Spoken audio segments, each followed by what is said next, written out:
Olá, eu sou o professor Samuel Azevedo e estou aqui para mais uma aula resumo de Algoritmos e Programação 2, as estruturas de dados. Na aula de hoje nós vamos falar sobre registros. O que são registros?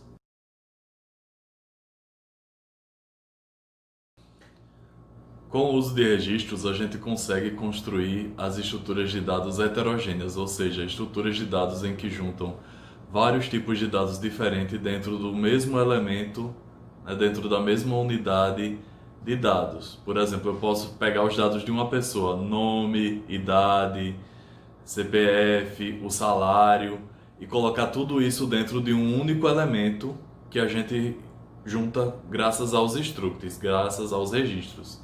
Assim a gente usa os registros para estruturas de dados estáticas ou dinâmicas que são heterogêneas.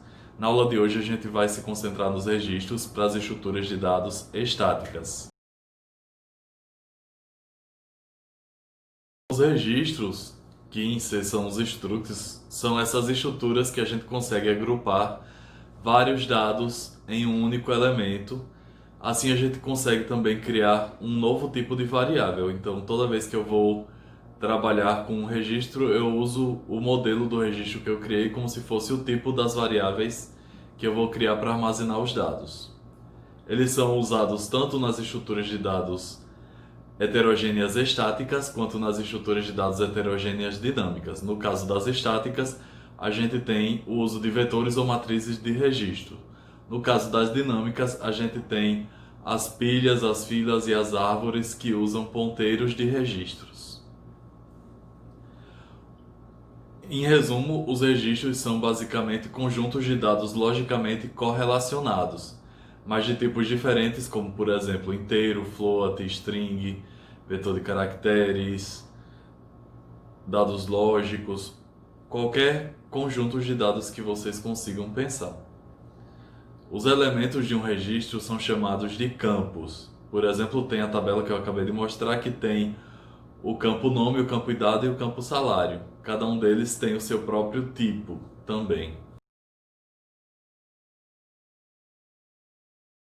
Para criar o registro, a gente precisa de duas coisas. A primeira delas é definir como é que é esse registro lá dentro do nosso programa. Então a gente cria lá struct, nome do registro, abre chaves, aí a gente começa a listar os campos do registro como se fossem variáveis. Por exemplo, float, salário, int, idade, vetor de caracteres, nome.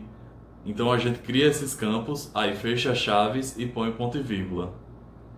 Depois a gente pode declarar as variáveis do registro usando a palavra struct, o nome do registro e o nome da variável.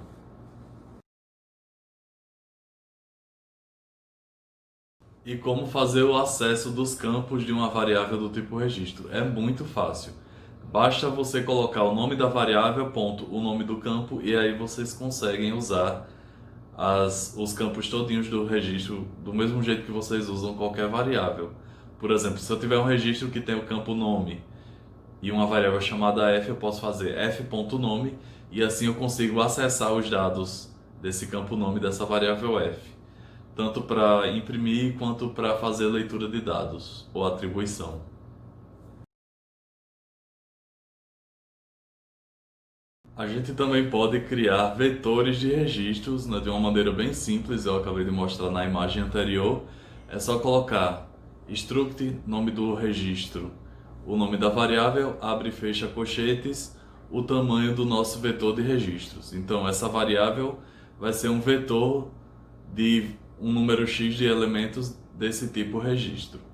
E o uso dela seria nome da variável, abre e fecha colchetes, o índice que eu quero acessar do elemento do vetor dentro dos colchetes, ponto, o nome de cada um dos campos.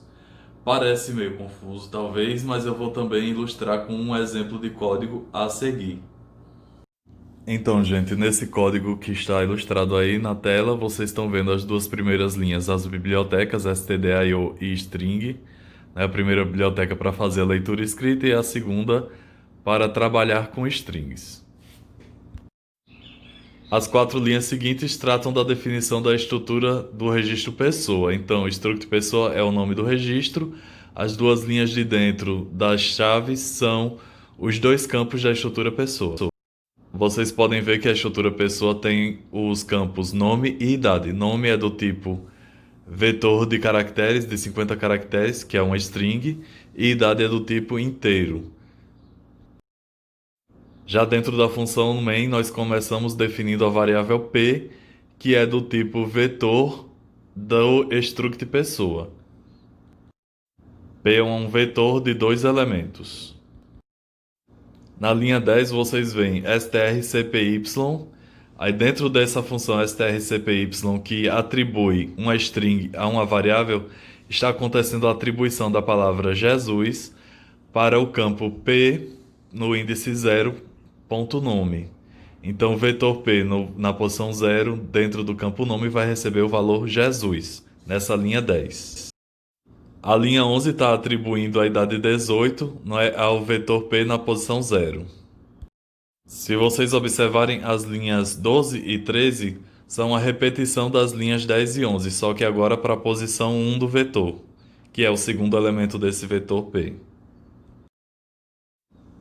Por fim, as linhas 14 e 15 vão mostrar duas saídas. Na linha 14 vai mostrar o nome e a idade do vetor p na posição 0, e na linha 15 vai mostrar o nome e a idade do vetor p na posição 1.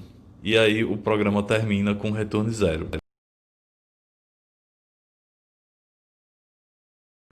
Uma coisa interessante da linguagem C é que a gente pode usar a palavra reservada typedef para definir um novo nome de tipo. Assim, no lugar de usar, por exemplo, struct pessoa p para criar uma nova variável p do tipo struct pessoa, eu posso simplesmente colocar typedef struct pessoa, e aí a palavra pessoa agora toda vez pode ser usada como um novo tipo de dado, sem precisar da palavra struct, como no exemplo que eu vou mostrar a seguir.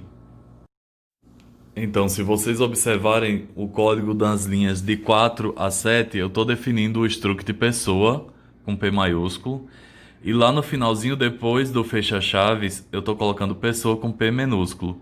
Como eu coloquei o typedef lá no começo, na linha 4, essa nova palavra pessoa que está no final vai ser o tipo de dados, que é o que acontece na linha 10. Eu criei a variável P do tipo pessoa, bem simples. Esse foi o resumo da aula sobre registro. Espero que vocês tenham compreendido a matéria. Se não, podem postar aí nos comentários as suas dúvidas. E até a próxima aula.